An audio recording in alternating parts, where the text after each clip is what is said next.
Hi everyone, assalamu alaikum. Welcome to my channel and welcome to my new blog. আশা করি সবাই ভালো আছেন। আজকে আমি অনেক লোভনীয় একটা রেসিপি সবার সাথে শেয়ার করি আর আশা করি সবার ভালো লাগবে। আজকের recipe fish egg fry. English seasonal মাছের ডিম কিভাবে ফ্রাই করা হয় আজকের ভিডিওতে শেয়ার করব। ভালো লাগলে লাইক দিতে ভুলবা না।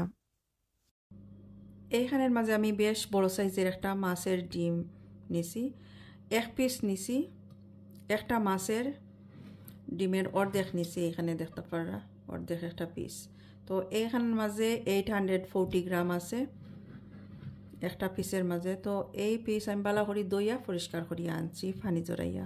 এখন কিছু মশলা অ্যাড করব। ম্যারিনেট করার লাগি কিছু স্পাইস অ্যাড করি আর চিলি পাউডার দিছি এখানের মাঝে দিয়ার 1 teaspoon, 1 teaspoon mix curry powder, half teaspoon turmeric powder হলুদের পাউডার, টেস্ট অনুযায়ী সল্ট আমি অ্যাড করি আর লবণ। এখন আমি ভালো করে মিক্স করিয়া নিব। এই ইংলিশ মাছের ডিম ফেব্রুয়ারি মার্চ মাসে খুব বেশি পাওয়া যায় ইংলিশ শপও, যেখানে ফ্রেশ মাছ আছে ওইখানের মাঝে ইংলিশের শপে, অন্য কোনো বাঙালি শপও ইন্ডিয়ান শপও এই ডিম পাওয়া যায় না। সিজনাল এই ডিমগুলা খাইতে খুবই টেস্টি। যারা খাইছেন অবশ্যই জানেন টেস্ট, আর যারা খাইছেন না ট্রাই করে দেখবা। ইউরোপে যারা আসেন, লন্ডনে যারা আসেন ট্রাই করে দেখবা, খুবই টেস্টি। আমি এই ডিম আগে থেকে কাটিয়া পিস পিস করছি না, কারণ ডিম কাটার পরে দেখা যায় যে সাইজটা সুন্দর হয় না। এই কারণে আমি এইভাবে আস্তা ম্যারিনেট করিয়ে নিছি। হাতের সময় থাকলে ওভারনাইট অথবা 2-3 ঘন্টা লাগি কাবার করিয়া এরকম ম্যারিনেট করিয়া রাখলে খুবই টেস্টি হয়। এই যে মশলা যেগুলো স্পাইস অ্যাড করছি এগুলা ডিমের ভিতরে পারফেক্টলি ঢুকে। এখন আমি এই ডিমের পিস ফ্রাই করিয়া নিব। এখানে একটা ফ্রাইং প্যান গরম করে নিলাম। এখন আমি কুকিং অয়েল দেওয়ার পর্যাপ্ত পরিমাণ আমি অ্যাড করি আর সানফ্লাওয়ার অয়েল। একটা মাছের ডিম ভাজার লাগি যতটুক তেলের দরকার হয় অতটুক দিছি, 2 টেবিল স্পুনের মতো এখানে তেল দিয়া দিছি। তেল পারফেক্টলি গরম হয়েছে। এখন আমি মাছের ডিম দিয়া দিয়ার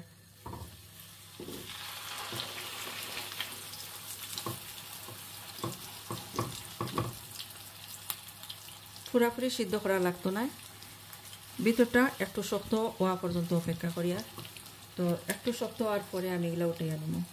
পুরাপুরি সিদ্ধ হইলে আবার দেখা যাইব যে রান্না করার সময় অথবা ফ্রাই করার সময় আরও বেশি শক্ত হয়ে গেছে।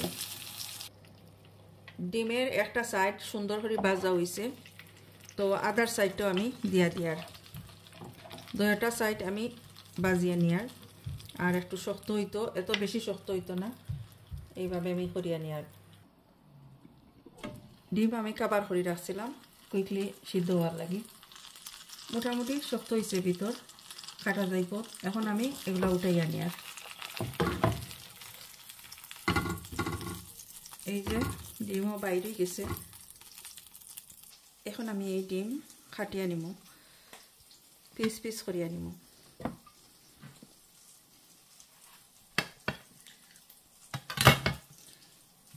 এই যে ভিতরটা বালা করে পারফেক্টলি কুক হয়েছে না, নরম রয়েছে, সাইডেরটা একটু একটু কুক হয়েছে। এইভাবে আমি পিস করে নিয়ার।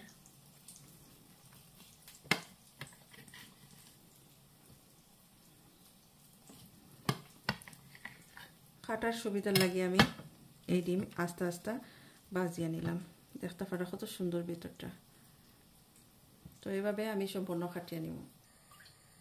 এই যে মাছের ডিম আমি কাটিয়ে নিছি। এখন আমি পেঁয়াজ রেডি করে নিব। সেম ফ্রাইং প্যানের মাঝে আমি আরও কিছু কুকিং অয়েল অ্যাড করি আর তেল গরম হয়েছে। এখন আমি পেঁয়াজ দিয়ার, এই যে বেশ কিছু পেঁয়াজ আমি কাটিয়ে রাখছি, এইভাবে লম্বা লম্বা করে কাটিয়ে রাখছি, এগুলা দিয়া দিয়ার।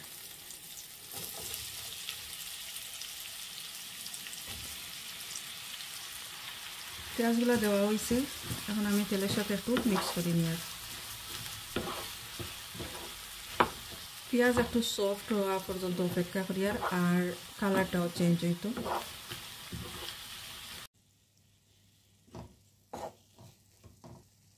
পেঁয়াজ অনেকটা সফট হয়েছে, এখন আরও কিছু জিনিস অ্যাড করবো।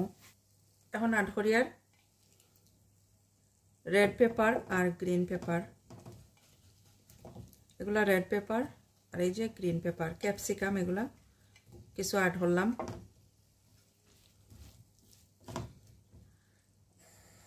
এখন অ্যাড করি আর গ্রিন চিলি, টেস্ট অনুযায়ী জাল কতটুকু খাইতে এই অনুপাতে গ্রিন চিলি দেওয়া। মিক্স করে নিয়ে আর আমি এখন অ্যাড করি আর half teaspoon turmeric powder, 1 teaspoon mix curry powder, half teaspoon ধনিয়া পাউডার, টেস্ট অনুযায়ী সল্ট, লবণ। ভালো করে মিক্স করে নিয়ে আর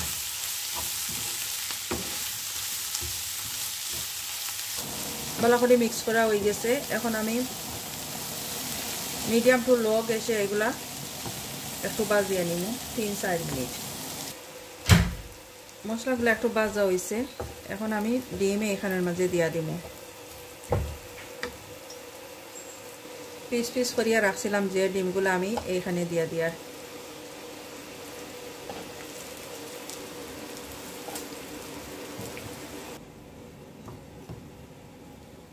এখন এই যে পেঁয়াজগুলো আছে উপরের দিকে এভাবে দিয়া দিয়ার।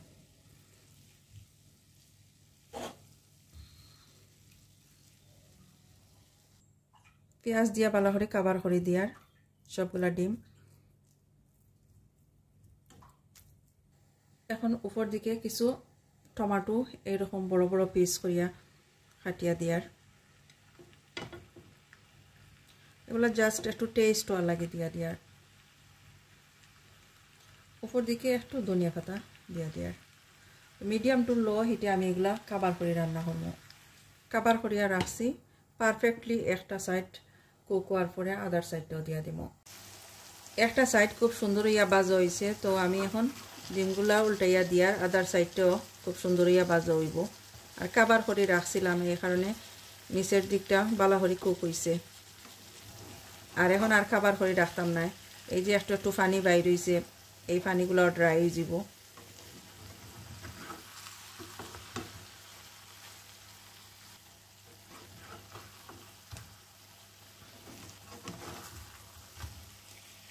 চাইলে এই যে বড় বড় আমি ডিমের পিস রাখছি, এই পিসগুলোরে আরও 2 টুকরা করে নেওয়া যায়, ছোটো করেও নেওয়া যায়।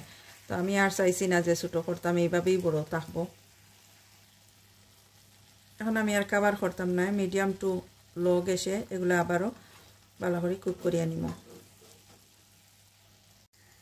খুব সুন্দর এগুলা ভাজা হয়ে গেছে, ডিমগুলা ভাজা হয়ে গেছে। এখন আমি ডিশ আউট করবো।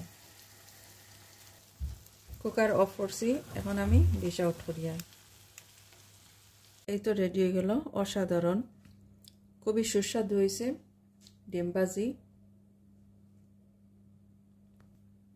অনেক সুস্বাদু হয়েছে আজকের এই রেসিপি। তো যদি ভালো লাগে আমার আজকের এই recipe, please please like, share and comment করবা। যারা অলরেডি সাবস্ক্রাইব করছেন, থ্যাংক ইউ সো মাচ। ভালো থাকুক সবাই। আজকে এই পর্যন্ত, এখানেই বিদায় নিচ্ছি। আল্লাহ হাফেজ।